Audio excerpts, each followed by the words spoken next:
Donc, je poursuis la vidéo.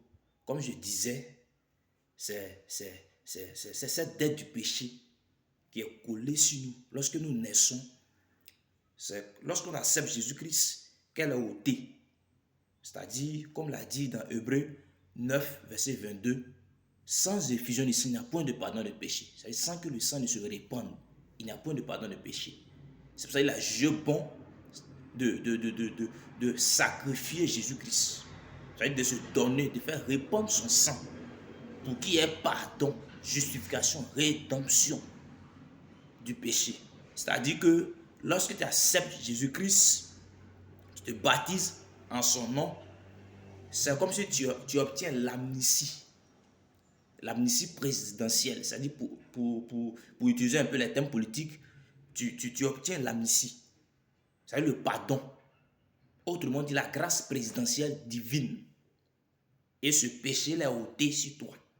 Donc tu es justifié, tu es vu juste à l'image du Seigneur Jésus-Christ. Parce qu'en l'acceptant, c'est comme si tu acceptes le fait qu'il a payé le prix de tes péchés, de tes erreurs. Donc automatiquement, par la foi, tu es justifié. C'est une logique qui est cohérente. Ce n'est pas seulement que de la religion, de l'émotion, de la foi, mais la raison y est. La raison y est. Le sacrifice, les sacrifices des animaux autrefois couvraient les péchés. Mais cette fois-ci, dans la nouvelle alliance, c'est le sacrifice humain, un sacrifice divin, un sacrifice pur, donc plus efficace que celle des animaux. Voilà pourquoi il y a une telle assurance, une telle garantie du salut dans le christianisme. Donc c'est ce qu'il voulait signaler. Maintenant, on va prendre Matthieu 7, verset 21 à 23. Donc tu as accepté Jésus-Christ, tu t'es fait baptiser, tu as répondu à son appel, tu as ouvert ton cœur à Jésus, tu t'es fait baptiser. C'est bien, tes péchés sont pardonnés, tu es justifié. La dette du péché de tes parents, tes ancêtres, d'Adam et Ève, depuis Adam et Ève, c'est ôté sur toi. Maintenant, le défi, c'est quoi? Le challenge, c'est de chercher à être élu. Voilà.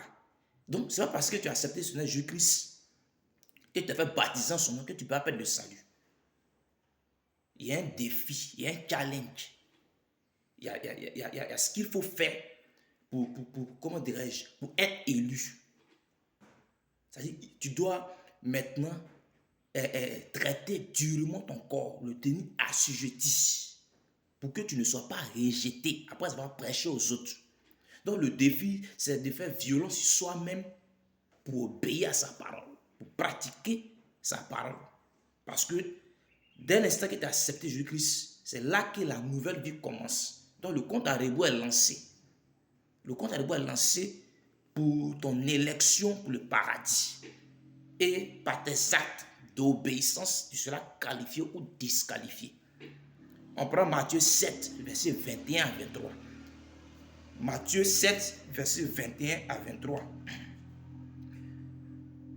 Ceux qui me disent, Seigneur, Seigneur, n'entreront pas tous dans le royaume des cieux, mais celui-là seul qui fait la volonté de mon Père qui est dans les cieux. Donc, il ne faut pas que quelqu'un va te berner, quelqu'un va te tromper par des vidéos, quoi que ce soit, en disant que parce que tu as accepté Jésus-Christ, parce que tu t'es fait baptiser, donc c'est sûr que tu as le paradis, tu ne peux pas perdre le salut. Il dit, ce n'est pas tous ceux qui diront Seigneur, Seigneur qui vont entrer dans le royaume des cieux. Mais ceux qui font la volonté, c'est-à-dire ceux qui traitent durement le corps par le jeûne, la prière, pour obéir à la parole de Dieu, font violence pour obéir à la parole de Dieu. On va poursuivre, vous allez comprendre. Il dit, plusieurs me diront, Matthieu 7, verset 22, plusieurs me diront, Seigneur, Seigneur, n'avons-nous pas prophétisé en ton nom? Des gens prophétisent. Ils prophétisent en nom de Jésus-Christ. Tu as accepté, il t'a donné son esprit, mais tu prophétises en son nom. N'avons-nous pas chassé les démons par ton nom? Il fait des délivrances, il chasse les démons. Et n'avons-nous pas fait beaucoup de miracles par ton nom? N'avons-nous pas fait beaucoup de miracles par ton nom? Des gens font des miracles. Avec le nom de Jésus, ils font beaucoup de miracles. Des bras qui sortent, des paralytiques qui marchent, des pieds qui sortent. beaucoup de miracles. Mais au verset 23, il dit, alors je leur dirai ouvertement, je ne vous ai jamais connu. Ça veut dire que je ne vous ai jamais connu.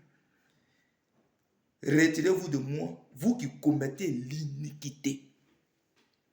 Comment on peut comprendre ça?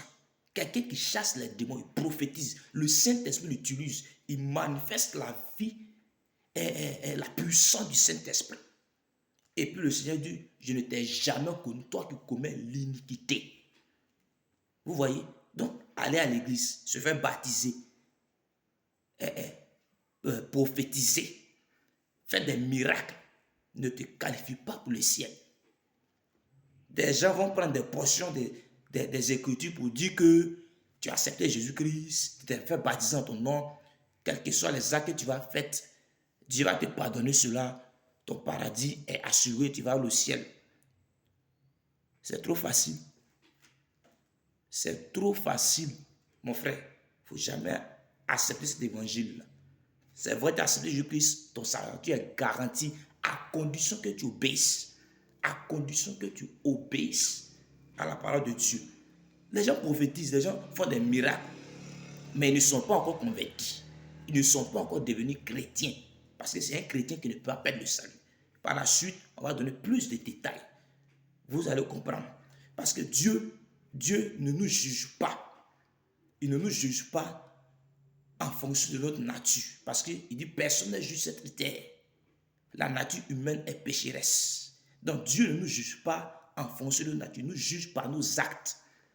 Lorsque nous partons à la justice, on présente les faits, les preuves. Et le juge, il va trancher. Soit nous mettre en prison, nous condamner, soit nous acquitter. Mais en fonction de nos actes. Mais il ne va pas dire que comme tu es homme, ta nature humaine est faite ainsi, donc tu dois pécher.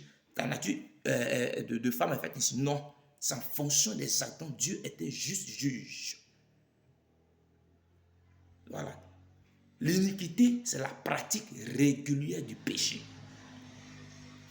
Le péché que tu fais tous les jours, de façon consciente, avec désir, avec convoitise, faite de toutes pièces, organisée.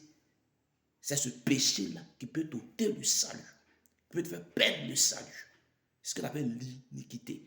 Donc, je vais poursuivre avec une seconde vidéo. Vous allez voir ce qu'il en est.